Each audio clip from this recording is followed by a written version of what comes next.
예수님은 하나님의 아들이죠. 그리스도이십니다. 하나님께서는 예수 그리스도를 이 땅에 메시아로 보냈습니다. 메시아는 3직을 가집니다. 3직. 동시에 세 가지 직분을 가집니다. 제사장, 왕, 선지자. 이렇게 동시에 3직을 가져요. 여러분, 우리나라는 입법, 사법, 행정, 이것이 분리가 되어 있습니다. 3권이 분립되어 있죠. 대통령이 대법원장을 할 수 없고 대통령이 국회의장을 할 수 없습니다. 국회가 따로 있고 행정이 따로 있고 그 다음에 사법 절차가 따로 있습니다. 그러나 고대 왕국, 옛날 왕국으로 가면 입법, 사법, 행정이 하나로 이루어지는 시대가 있었습니다. 예를 들어 봅시다. 다윗의 왕국을 예를 들면요.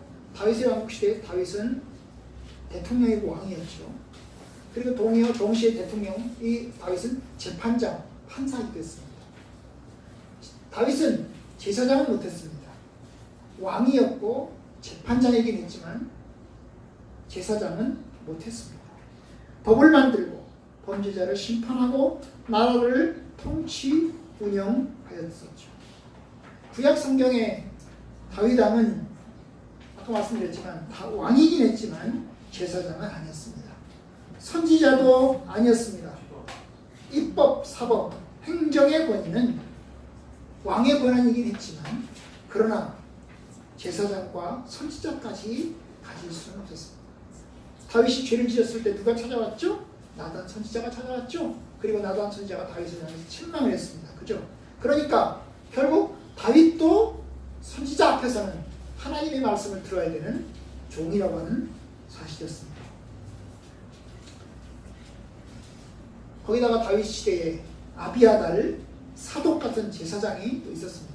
그래서 다윗은 어려운 일이 있을 때면 이 제사장 앞에 가서 물었습니다. 하나님의 뜻을 물었습니다. 어떻게 하는 것이 하나님의 뜻인지를 물었고 이 제사장들은 하나님의 뜻을 알려주었습니다. 제사장, 왕, 선지자 이런 사람들은 백성들 앞에서 하나님이 보낸 사람들이고 하나님이 보낸 지도자들입니다. 대통령도 마찬가지죠. 하나님이 세운 지도자들입니다. 그런데 여러분, 예수님은 3직을 동시에 가지고 있는 것입니다. 왕이요, 제사장이요, 선지자의 3직을 동시에 가지고 있습니다. 선지자직은 하나님의 말씀을 전하는 직책으로, 왕은 백성을 다스리는 직책으로, 그리고 제사장은 하나님과 인간 사이의 중보자, 다리를 놓는 그런 직책으로 섬겼습니다. 이제 우리가 이제 보고 있는 내용은 뭐냐면 그 세 가지 중에서 그리스도께서 왕직을 어떻게 수행하시느냐 하는 것입니다. 왕, 대통령이라고 생각하시면 됩니다. 대통령직을 어떻게 수행하시느냐 하는 것과 같이 생각하시면 될 것 같습니다. 그래서 오늘 이제 볼 것인데요. 바로 앞에서 이 왕의 특징, 예수님께서 왕으로서 가지고 계신 여러 가지 이제 특징들이 있었습니다. 특징들이 있었는데요. 그 특징 중에 두 가지를 지난주에 이야기했어요. 하나는 권세와 권능을 가졌다는 겁니다. 힘을 가졌다는 거예요. 무슨 일이든지 할 수 있다는 것입니다. 거기다가 예수님은 지식을 가지고 있었습니다. 지식과 지혜를 가지고 있었습니다. 모든 지식과 지혜를 가지고 하나님의 뜻대로 다스릴 수가 있었습니다. 바로 이제 그것이 예수님이 왕으로서 가지고 계신 특질이었는데 오늘 이제 이어서 세 번째, 네 번째 그리고 그 나라의 특성을 조금 더 보도록 합니다. 163번 봅시다. 제가 문제를 읽으면 여러분이 답을 읽으시면 되겠습니다. 왕이 세 번째 특질은 무엇인가? 최고 영광스러우니라.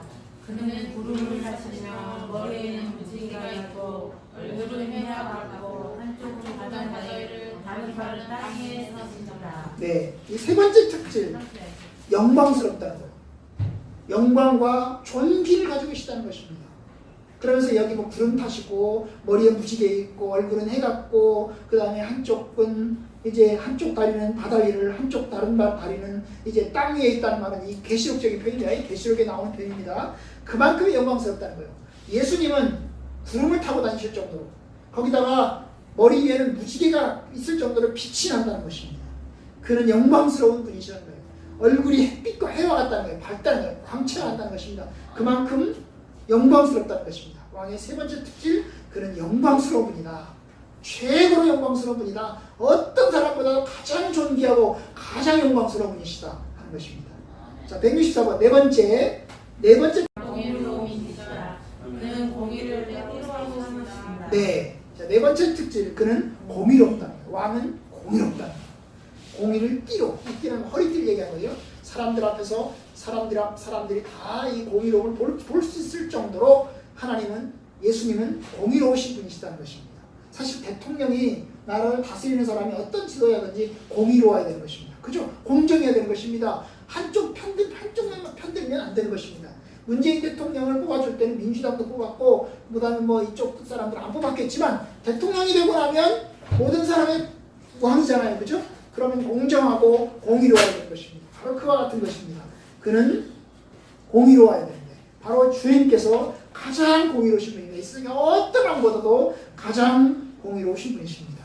165번 그 나라의 특징은 무엇인가? 영적인 나라이요 영적인 적이다. 세속적인 세는 없으시며 영적인 신주들에게 상상 주시다. 그 나라는 영원하다. 네, 여기 영적인 그 나라의 특징이 두 가지인데요. 하나는 영적이라는 거고, 그 다음에 두 번째는 영원하다는 것입니다. 영적인 정보입니다. 하나님의 나라, 예수님이 다스리는 나라는 영적인 나라입니다. 세상적인 정보가 아니라는 것입니다. 세상의 특정한 정보도 예수님의 정보가 될 수 없습니다. 예수님이 잡혀서 빌라도에게 재판을 받고 십자가에 죽으셨잖아요. 빌라도가 그 당시에 로마의 왕이었습니다. 총독이었습니다. 그죠? 사실 왕이나 다름이 없는 사람이었어요. 이스라엘에서는 왕이나 다름이 없었습니다. 왜냐하면 왕이 시저 황제가 보낸 총독이었기 때문에. 그래서 이 시저 황제가 보낸 이 로마 총독 빌라도가 예수한테 물어요. 네가 왕이냐? 네가 왕이냐? 그럼 예수가 내가 왕이다. 그러면 한 나라의 왕이 둘이 되는 셈이잖아요. 그죠? 한 나라의 왕이 두 명이 동시에 될 수는 없습니다. 한 나라의 왕은 한 명이 됩니다. 그러면 빌라도는 그냥 있으면 안 됩니다. 네가 왕이냐? 그렇다 내가 왕이다. 그러면 그 왕을 죽여야 됩니다. 그래야 나라가 통치가 되는 거예요. 아, 너도 왕이고 나도 왕이고. 그러면 이게 나라가 이게 정상이 안 될 것입니다. 그런데 빌라도가 물었어요. 예수님한테 네가 왕이냐? 그렇게 예수님 물었어요. 내가 왕이다. 그럼 너 어떤 나라 왕이냐?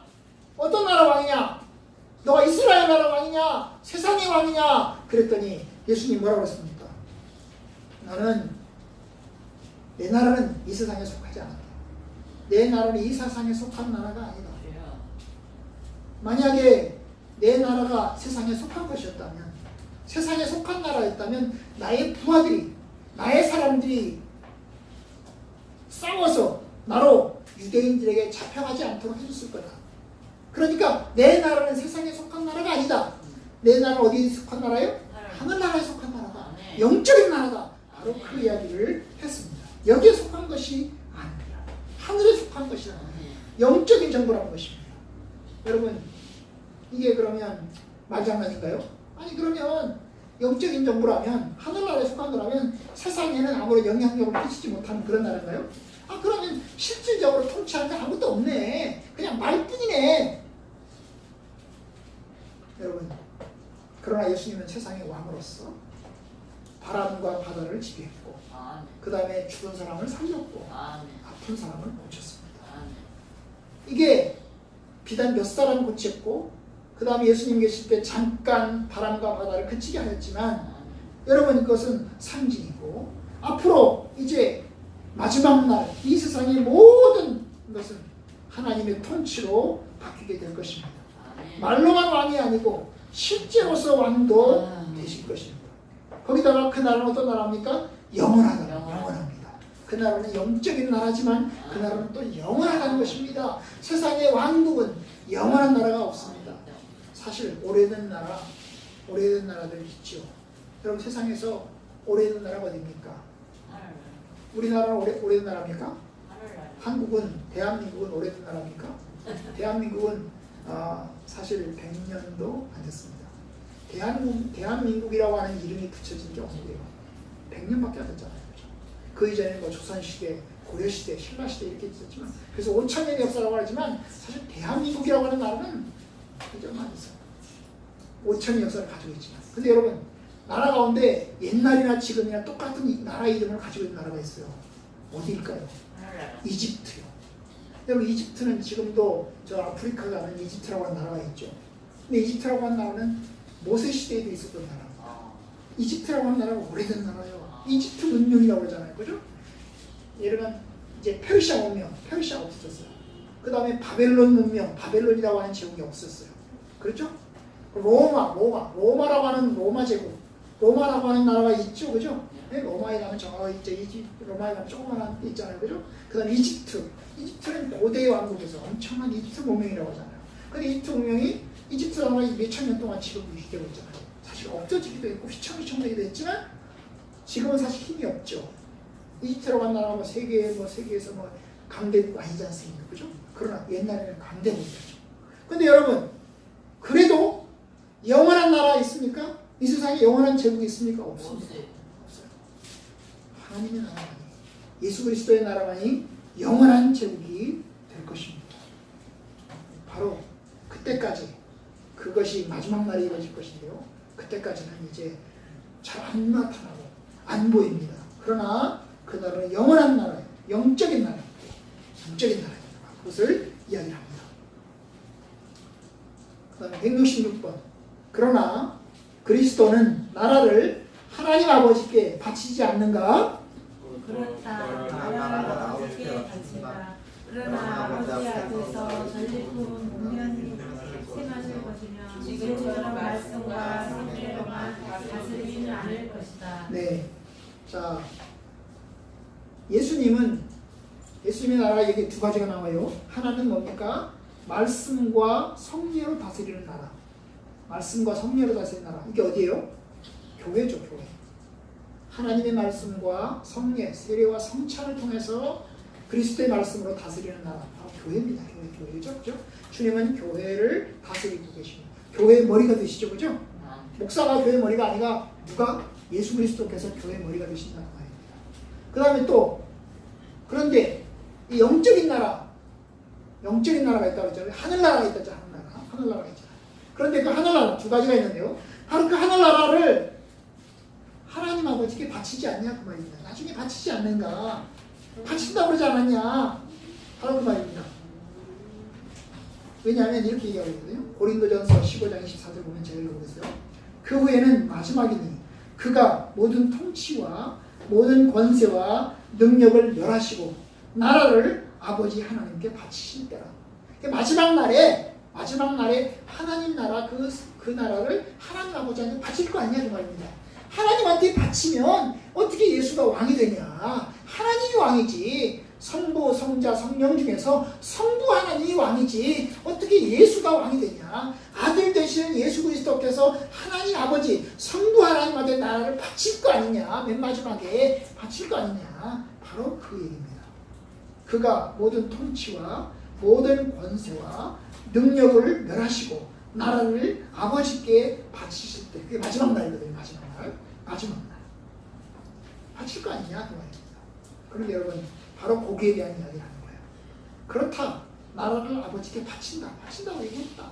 그러나 아버지 앞에서 전리품, 예수님이 마지막에 아버지께 나라를 바칠 텐데 그 나라를 바칠 때까지는 예수님이 왕이 될 것이고 그 왕이 되고 나면 예수님이 나라를 마지막 날에 최종적으로 하나님께 바칠 때까지는 예수님이 기한 공로가 있지 않나요?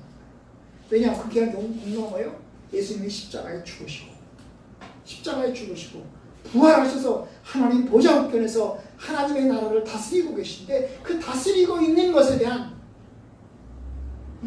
몫을 하나님으로부터 받게 될 것이다 그 말입니다.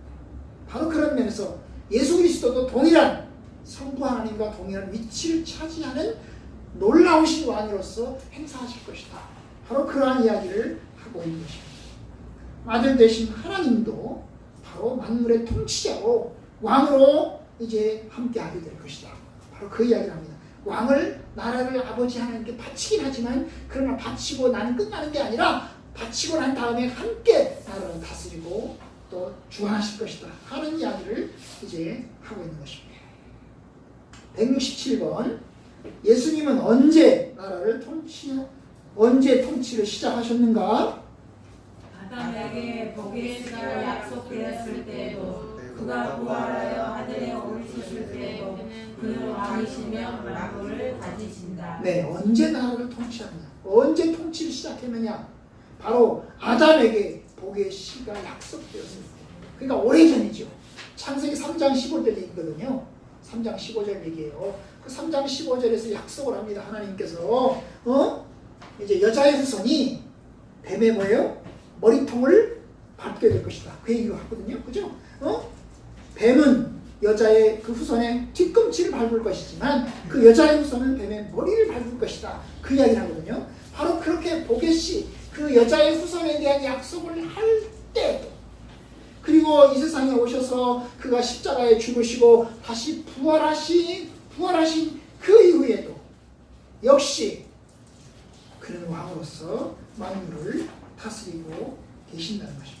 그러니까 지금도 나라를 다스리시는 것입니다. 지금도 주의 나라를 다스리고 계십니다. 자, 168번 봅시다. 영광의 나라는 무엇인가?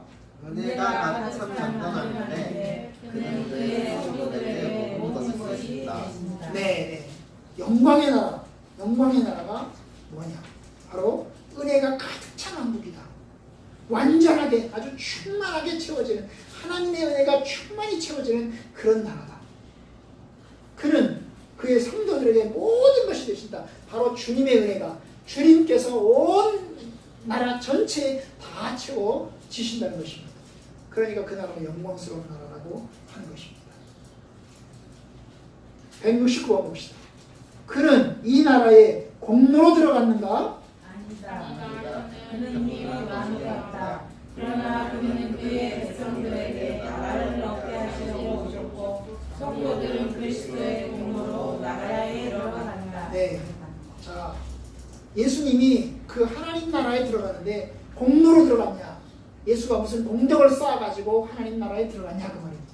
아니다. 그는 공덕을 쌓아가지고 들어간 게 아니고 그는 이미 왕이기 때문에 그냥 들어가는 거예요. 그냥 들어가요. 그런데 그는 백성들에게 나라를 얻게 해주시려고 오셨고 십자가에 죽으셨고 그리고 이제 우리 성도들은 그리스도의 공덕으로 그리스도의 공로로 하나님 나라에 들어간다는 것입니다. 오늘 이제 하나님 말씀 이제 누가복음 1장을 읽었잖아요. 그죠? 누가복음 1장 31절부터 33절까지를 읽었는데요. 이 누가복음의 내용은 뭐냐면 바로 천사가 누구에게? 바로 이 마리아에게 나타나서 아기 예수의 탄생을 이야기하는 거예요. 예언하는 그런 내용입니다. 아, 마리아야 무서워하지 마라. 너에게 이제 임신할 것이고 네가 아기가 태어날 거다. 그 얘기하는 거죠. 그죠? 그러면 네가 아기를 낳으면 이름을 뭐라고 하라? 예수라고 이름을 지어라. 왜냐? 그 예수라는 이름의 뜻은 구원자라는 뜻이라는 거예요. 구원자. 백성들을 하나님 나라로 인도하는 그런 자라는 뜻이라는 거예요. 그런데 32절 그가 큰 자가 되고 지극히 높으신 분이 하나님이거든요.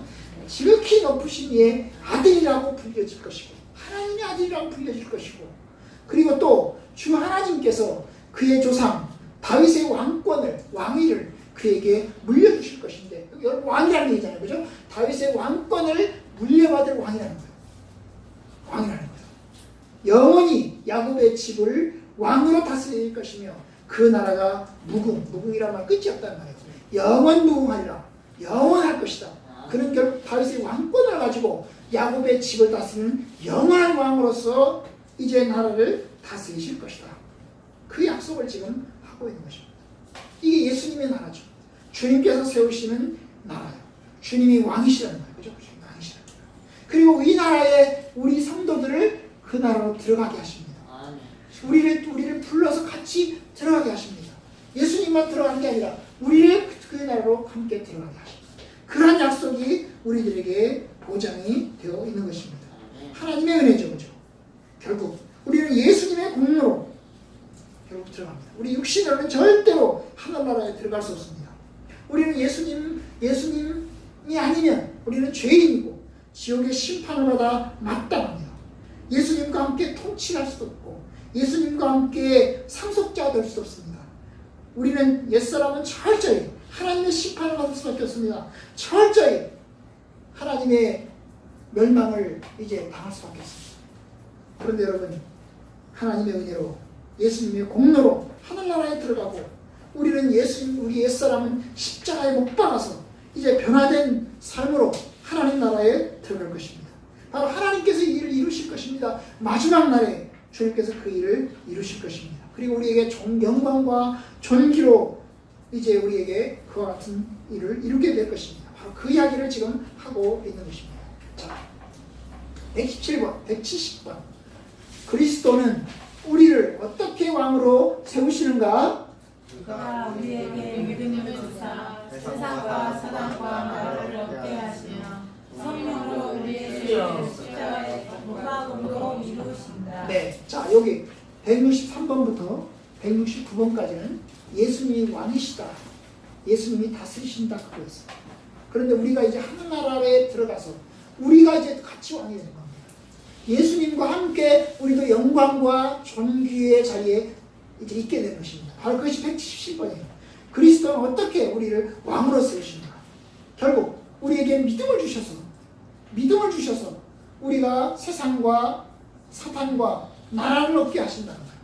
믿음을 주셔서 그 믿음으로 하늘나라에 들어가서 결국 세상과 사탄과 죽음을 이기고 또한 우리로 하여금 하나님의 나라를 얻게 하시고 또한 성령으로 우리의 죄를 다 십자가에 못 박아서 깨끗하게 용서해서 우리를 정결하고 깨끗하게 하나님의 나라로 들어가게 하십니다. 여러분 이게 하나님의 약속입니다. 성경에 보면 디모데후서 2장 12절을 보면 이런 약속을 합니다. 한번 읽어봅시다. 디모데후서 2장 12절 봅시다.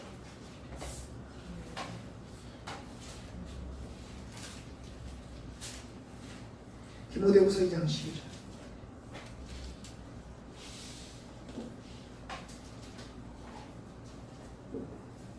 11절 12절. 디모데후서 2장 11절 12절을 봅시다.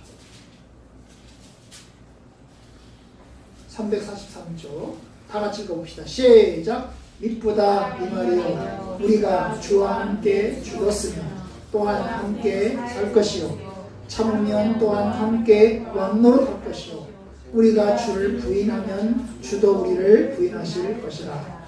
참 놀라운 약속입니다.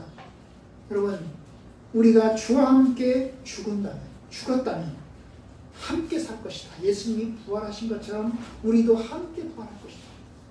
참으면, 이 참는다는 말이 뭐예요? 온갖 고난과 모욕과 멸시를 다 참으면, 온갖 핍박을 다 감당하면서 기꺼이 참으면, 예수님이 이 세상에서 고난받으면서 핍박받으면서 참았던 것처럼 주님이 참으시면, 십자가에 죽으실 때까지 참으면 어떻게 해야 된다고요? 또한 함께 왕노릇할 것이요 주님이 왕으로서 세상을 다스리는 것처럼 우리도 또한 주님과 함께 왕노릇할 것이고, 우리가 만약에 주를 부인하면 나 주님 몰라요, 나 고난받기 싫어서 핍박받기 싫어서 나 주님 몰라요, 나 그런 사람 몰라요, 나 예수 안 믿습니다, 그러면 주님도 우리를 부인하실 것이다. 나도 너를 모른다 하겠다는 거예요. 여러분 그러니까 하나님의 은혜입니다. 13절 우리는 믿음이 없을지라도 주는 항상 믿으시다. 자기를 부인하실 수 없어요. 이 믿음이라는 말은 믿을만한 걸 얘기하는 거예요. 신실한 걸 얘기하는 거예요. 저 사람이 과연 믿을만할까? 그럴 때 믿음이라는 거예요. 그런데 우리 인간은 믿을만하지 않습니다. 우리 인간은 배신때립니다. 그렇죠? 우리 인간은 끝까지 못 갑니다. 힘들고 어려우면 자기가 살기 위해서라면 배신때립니다. 그런데 여러분 말씀합니다. 그래서 우리는 믿음이 없다. 우리는 신실하지 못해요. 우리는 믿을 수가 없어요. 우리 인간은 믿을 수가 없어요. 그런데 여러분 주는 항상 믿고요. 주님은 한번 그가 이제 구원하고자 마음 먹으면 배신 때리지 않는다는 거예요. 끝까지 붙으신다는 거예요. 그는 자기를 부인할 수 없습니다. 자기 자신을 그렇게 아무것도 아닌 것처럼 하지 않는다는 거예요. 여러분 이것이 주님이 우리에게 주신 약속입니다. 우리는 이 세상에서 우리가 가질 수 있는 건 믿음밖에 없어요. 그러나 사실 그 믿음조차도 우리는 연약합니다. 그렇잖아요. 우리의 믿음이라는 게 얼마나 강합니까? 사실 강하지 못합니다. 연약합니다. 우리가 믿는다고 주님을 믿지만 그러나 그 믿음도 어려움 당하고 핍박당하고 이러면 약해지고 느슨해집니다. 그러지 않습니까? 하나님의 은혜죠. 결국 우리가 구원받아서 하나님의 백성이 되고 하나님의 자녀가 되고 함께 그리스도 함께 이제 왕노릇하게 된 것은 하나님의 은혜입니다. 우리에게 저와 그와 같은 약속이 주어져 있습니다. 요한계시록 22장 5절에도 똑같은 약속이 있었어요. 다시 밤이 없겠고 등불과 햇빛이 쓸데가 없을 것이다. 이는 주 하나님이 저희에게 빛입니다. 하늘나라에는 빛도 필요 없다는 거예요.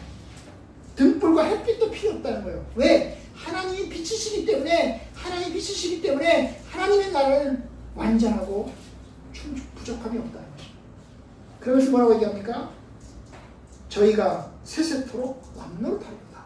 그 하나님 나라에서 주의 성도들이 핍박을 견디고 믿음을 견디어서 이제 하나님 나라에 들어간 주의 백성들이 함께 영원토록 주님과 함께 왕노릇하게 될 것이다. 그와 같은 약속을 합니다. 세상에서 우리 성도들 참 이제 갑질당하는 살죠. 저와 같은 사람들이 뭐 권력자들입니까? 힘이 하나도 없지 않습니까? 그냥 서민들이지 않습니까? 그렇죠? 그러면 뭐 있는 사람이 뭐 당하라고 하면 당할 수밖에 없는 힘없고 연약한 사람들이지 않습니까? 그래도 지금 많이 좋아졌습니다. 우리나라가 지금은 그래도 인권이라고 하는 것을 내세우면서 많이 좋아졌습니다. 그러나 여러분 지금부터 50년 전, 60년 전 가보십시오. 100년 전, 200년 전으로 가봅시다. 사람이 사람이었습니까? 아니었잖아요. 그런데 여러분 하나님 나라는 어떻게 했어요? 하나님의 나라에서 우리는 참 영광과 존귀를 가진 그런 좋은 신분으로 이제 우리가 거듭나게 될 것입니다. 그러니까 우리는 오직 예수 그리스도만 믿습니다. 예수님의 그 구원을 믿으면 오직 예수 그리스도를 의지합니다. 이 세상에서 살면 영원하지 않습니다. 여러분 우리가 이 세상에서 살지만 영원히 사는 거 아니잖아요. 우리가 언젠가는 다 하나님 앞에 갑니다. 그죠? 하나님의 부르심 앞에 가고 또 하나님 앞에 설 것입니다. 그러면 그때 주의 백성들에게 이와 같은 영광의 약속이 주어져 있습니다. 그 약속이 속히 이루어질 수 있기를 주의 이름으로 축원합니다.